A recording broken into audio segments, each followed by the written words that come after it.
नमस्कार बच्चों। पिछली कक्षा में आपको मैं कवि परिचय पढ़ाई थी पाठ 1 का, ठीक है।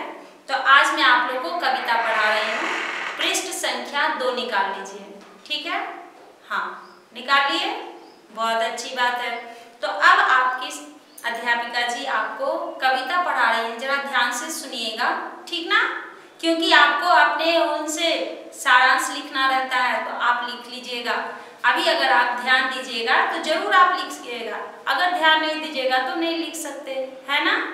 गुड, चलिए अब ध्यान से सुनिएगा। होठों पे सच्चाई रहती है जहाँ दिल में सफाई रहती है, हम उस देश के वासी हैं जिस देश में गंगा बहती है।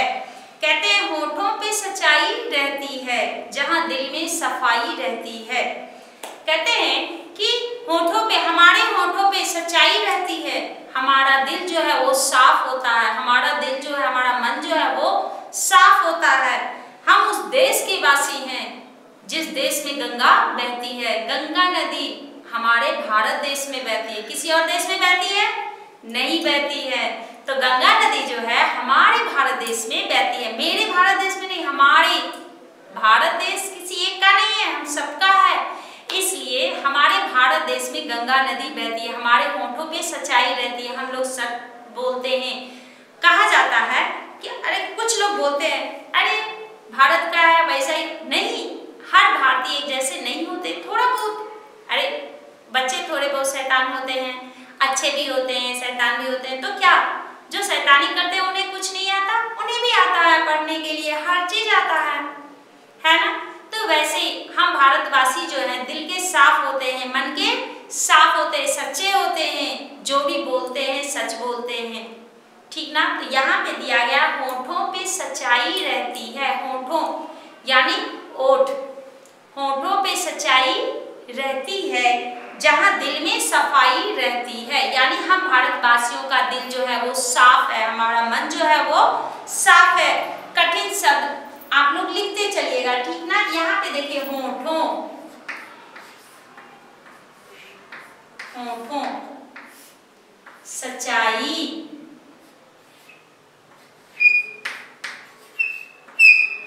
सच्चाई, ठीक है। यहाँ पे सच्चाई है लेकिन सही यही रहता है लिखने का, सच्चाई, ठीक ना। तो हमारे होठों पे सच्चाई रहती है या हमारा दिल जो है वो बिल्कुल ही साफ सुथरा होता है। और हम उस देश के वासी हैं जिस देश में गंगा बहती है। हम किस देश के वासी हैं? उस देश के वासी हैं जहाँ गंगा बहती है। गंगा नदी जो है बहुत ही पवित्र नदी मानी जाती है, पावन नदी मानी जाती है और बहुत बड़ी नदी है। गंगा नदी सबसे बड़ी नदी है और यह भारत देश में ही बहती है। गंगा नदी कहाँ से निकलती है मालूम है बच्चों? हिमालय से, हिमालय पर्वत से, गोमुख से। वो जहाँ से निकलती है गंगा नदी हिमालय पर्वत में, वो मुख जो होता है गाय के मुंह की तरह होता है, उससे वो निकलती है, इसलिए उसे गोमुख कहा गया है। गोमुख क्या कहा गया है? गोमुख, गोमुख, ठीक है, उसे गोमुख कहा गया है। हिमालय नदी से गंगा निकलती है, हिमालय नदी, हिमालय से गंगा नदी निकलती है। गोमुख हिमालय पर्वत से जो जहाँ से निकल रहा है गंगा का पानी निकलता है, तो उसका मुंह जो है गाय के मुख के जैसा रहता है, इसलिए उसे गोमुख कहा जाता है, ठीक है। अब आप लोग समझ गए, होठों पे सच्चाई रहती है जहाँ दिल में सफाई रहती है, हम उस देश के वासी हैं जिस देश में गंगा बहती है। अब दूसरा, मेहमान जो हमारा होता है वो जान से प्यारा होता है, ज्यादा का नहीं लालच हमको थोड़े में गुजारा होता है। मेहमान, अब यहाँ मेहमान,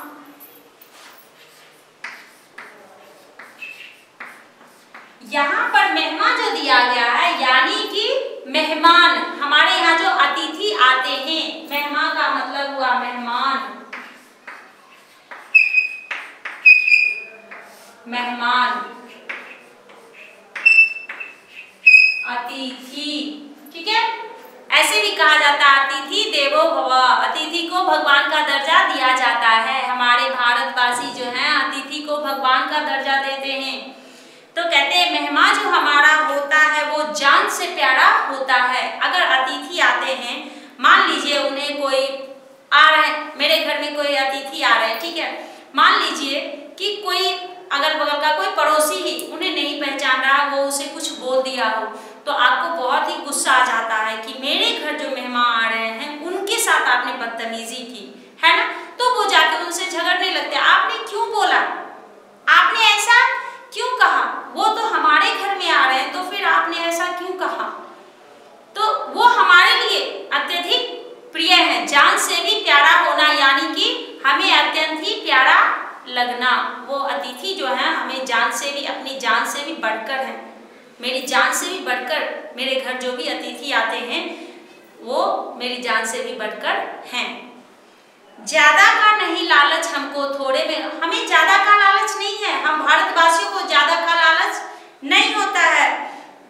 थोड़े में थोड़ा भी है तो हम लोग उसमें गुजारा कर लेते हैं। अब जैसे कि अब यहाँ पर दिया गया लालच, लालच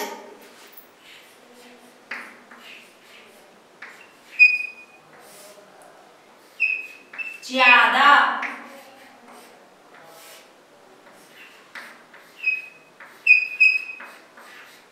गुजारा।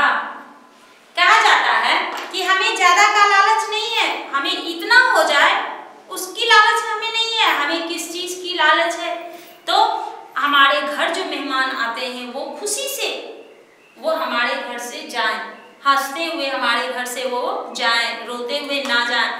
थोड़े में भी अगर मान लीजिए, एक छोटा सा उदाहरण मैं देती हूँ, मान लीजिए कि रात में हम लोग खाना खाने के लिए बैठने वाले हैं, ठीक है, खाना बन गया। अब खाना उतना ही बना है जितना कि हम लोग घर में सदस्य हैं, ठीक ना। तो कभी कभी ऐसा होता है कि अब खाने के लिए बैठेंगे तो हमारे घर दो मेहमान आ गए, ठीक है, दो अतिथि आ गए। तो अब उस समय दुकान सब बंद है, ठीक ना। अब उस समय आप क्या कीजिएगा, घर में वैसा कुछ है नहीं कि आप उनको बना के दे सकते हैं, और वो भी कहेंगे नहीं नहीं छोड़ दीजिए, जो है उसी में हम लोग मिल बांट कर खा लेंगे। तो आप लोग क्या कीजिएगा, सब लोग इकट्ठे बैठते हैं, मिल बांट कर सब खा लेते हैं, ठीक है, थोड़ा थोड़ा सब खा लेते हैं। अब ये नहीं है क्या जो अब नहीं है तो नहीं खाएंगे, कम है कैसे हो, नहीं, ये नहीं सोचते हैं, जितना रहता उसी में हम सब लोग मिल बांट कर खा लेते हैं। तो वही कहते हैं ज्यादा का नहीं लालच हमको थोड़े में गुजारा होता है। गुजारा होना यानी कि उसी में हम लोग समय निकाल लेते हैं, उसी में हम लोग समय अपना निकाल लेते हैं, उसी से संतुष्टि हम लोगों को मिल जाती है, उसी में हम लोग संतुष्ट हो जाते हैं। जितना रहता है उसी में हम लोग संतुष्टि मान लेते हैं, ना कि ज्यादा का लालच करते हैं। कभी भी ज्यादा का लालच नहीं करना चाहिए। जैसे कि मान लीजिए कि अभी आप 2 रुपये मम्मी से मांगे, ठीक है, मम्मी 2 रुपये की जरूरत है, तो मम्मी को भी आप 2 रुपये नहीं है 5 रुपये आपको दे दिए, तो आपको बोला अरे मम्मी 5 रुपये दे दिए, अगर 10 भी मांगते तो दे देती, फिर आप मांगोगे तो नहीं, वो नहीं करना। मैं मम्मी से 2 रुपये मांगा, ठीक ना, मम्मी ने मुझे बिना कुछ सोचे बिना कुछ पूछे 5 रुपये दे दिए, ठीक, 5 रुपये उन्होंने मुझे दिया तो वो उसे वापस करेंगे, ना कि उसे और भी मांगेंगे। वो तो उनके पास चेंज नहीं होगा, सोचना चाहिए, हो सकता है उनके पास चेंज नहीं होगा, हो सकता है उन्होंने ये सोच के दिया होगा कि अगर बच जाएगा तो मुझे वापस दे देगा, हो सकता है 2 रुपये से ज्यादा में भी उसका काम हो तो बच्चा मेरा वापस ना आए, सामान लेके ही आए, ये सोच के भी दिए होंगे। तो आपको भी ये सोचना चाहिए और फिर जो भी बचेगा हम उन्हें वापस दे देंगे। अब आगे है, मिलजुल के रहो और प्यार करो, मिलजुल के रहो और प्यार करो, एक चीज यही तो रहती है, हम उस देश के वासी हैं जिस देश में गंगा बहती है। कहते हैं सबको, भारतवासी जो भी है सबको मिलजुल कर रहना चाहिए और प्यार से, हर किसी को एक दूसरे के साथ प्यार से रहना चाहिए, ना कि झगड़ा करके रहना चाहिए। प्यार से रहने से क्या होता है कि कभी भी लड़ाई नहीं होती है, किसी के साथ झगड़ा नहीं होता है, सबको एक साथ मिलजुल कर एक जगह प्यार से रहना चाहिए, मिलजुल कर।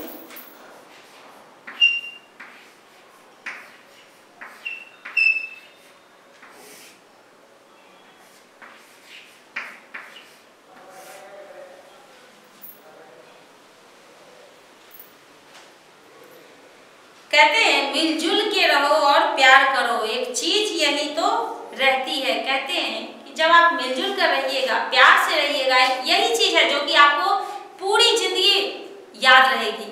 अगर आप लड़ाई करोगे, किसी से झगड़ा कर लोगे, मान लीजिए दो चार ऐसे बच्चे बैठते हैं एक बेंच पे, मान लीजिए 3 बच्चे हैं, 4 बच्चे हैं, सब अगर मिलजुल कर रहते हैं तो लाइफ टाइम याद रहेगा। कॉलेज में भी जाइएगा तो लगेगा अरे देखो स्कूल में कितना अच्छा था, हम चारों मिलजुल कर रहते थे, अब चारों अलग हो गए हैं, कोई किसी कॉलेज में चला गया, कोई किसी कॉलेज में चला गया, कोई कहीं और चला गया, तो इस तरह से हम लोग मिल नहीं पाते हैं। तो वही समय याद आता है, बीता हुआ समय जो है हम लोगों को याद आता है। जैसे कि अभी आप लोग 9वीं कक्षा में आ गए हैं, आप लोगों को पहली कक्षा 2वीं कक्षा के बच्चों को जब देखते होंगे तो वो समय याद आता होगा, अरे कैसे हम लोग लड़ते थे, झगड़ते थे, एक दूसरे का लंच लेके खा लेते थे, एक दूसरे को मारते थे, याद आता है ना। हाँ, तो वही कहते हैं मिलजुल के रहो और प्यार करो, मिलजुल कर सब रहिए और एक दूसरे से प्यार करना सीखिए। एक यही चीज है जो कि आप पूरी जिंदगी नहीं भूल सकते हैं, हमेशा उसे याद रखिएगा। हमेशा क्या याद रहता है, यही सभी बच्चे स्कूल हो जाने के बाद कॉलेज में जाते हैं, ठीक है। जब वो कॉलेज में जाते हैं तो उनको अपना स्कूल का दिन याद आता है, फिर बड़े हो जाओगे, जॉब करने लगोगे, उसके बाद उस समय भी याद आएगा स्कूल का दिन कि कितना अच्छा वो दिन था, कि आराम से जाते थे, बैठते थे, सभी बच्चे एक साथ बैठते थे, लड़ते थे, झगड़ते थे, प्यार से रहते थे, एक दूसरे का लंच शेयर करके खाते थे। और आज वो पूरा चेंज हो गया। बड़े होने के बाद बहुत सारे बदलाव आते हैं, जिस तरह से आपकी उम्र बढ़ती है तो उस तरह से बदलाव भी आता जाता है। तो उस समय याद आता है बचपन, काश वो बचपन फिर से लौट के आता। तो बचपन तो लौट के आएगा नहीं, हाँ वो दिन याद करते हैं, वो समय याद करके थोड़ी सी खुशी मिलती है, बीता हुआ समय याद करके खुशी मिलती है। जो समय आपने अच्छा गुजारा, बुरा समय याद करके रोना आता है, लेकिन अच्छा समय जो आपने बिताया वो अगर याद आता है, वो उसे याद करोगे तो बहुत अच्छा लगता है, मन खुश हो जाता है। उस समय भी लगता है जैसे मैं अपने बचपन में लौट गया, है ना। हम उस देश के वासी हैं जिस देश में गंगा बहती है। हम उस देश के वासी हैं। किस देश के वासी हैं? भारत देश के वासी हैं। वासी यानी क्या हुआ? वासी यानी कि नागरिक, वासी।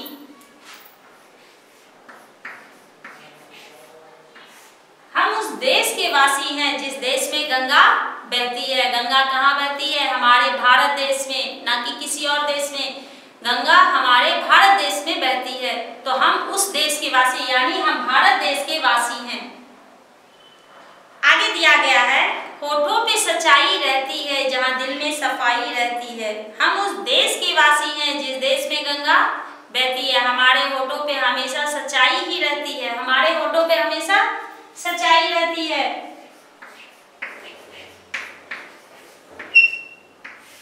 हमारा दिल, हमारा मन जो है वो साफ होता है। हम उस देश के वासी हैं जिस देश में गंगा बहती है।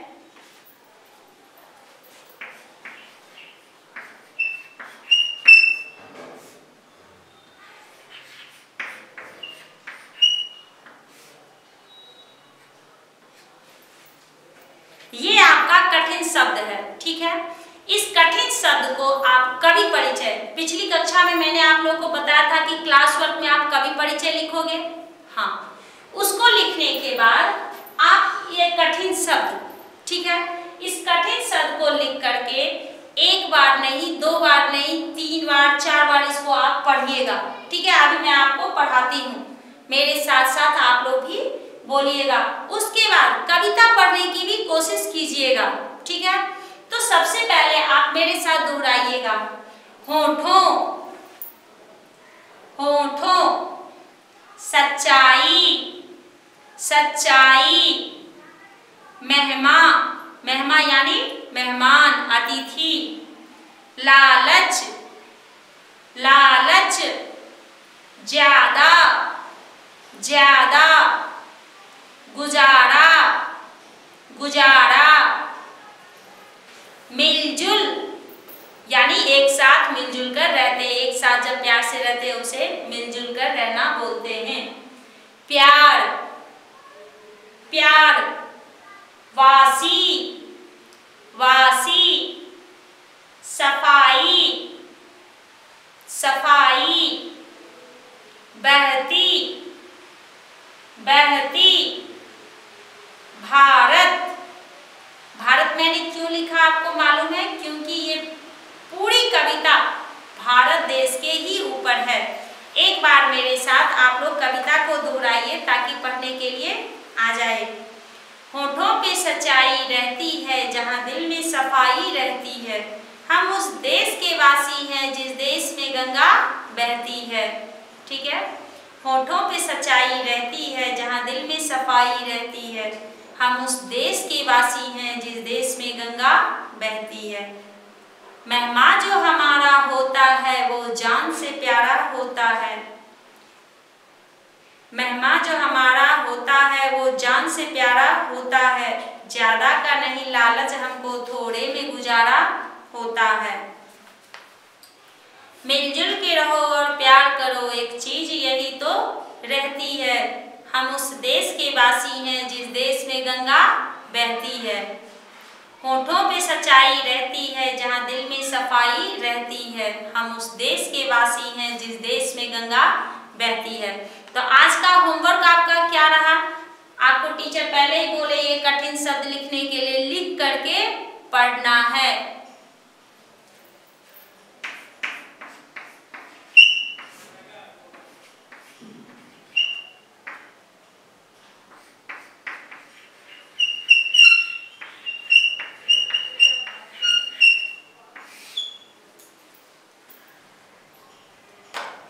ठीक है, आप इसको अच्छे से लिख करके एक बार नहीं कम से कम 3 बार 3 टाइम्स आपको इसे दोहराना है ताकि आपको पढ़ने के लिए आए, बोलने के लिए आए।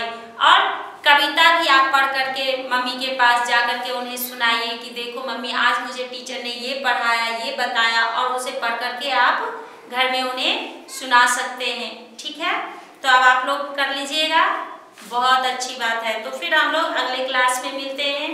ठीक है, धन्यवाद बच्चों।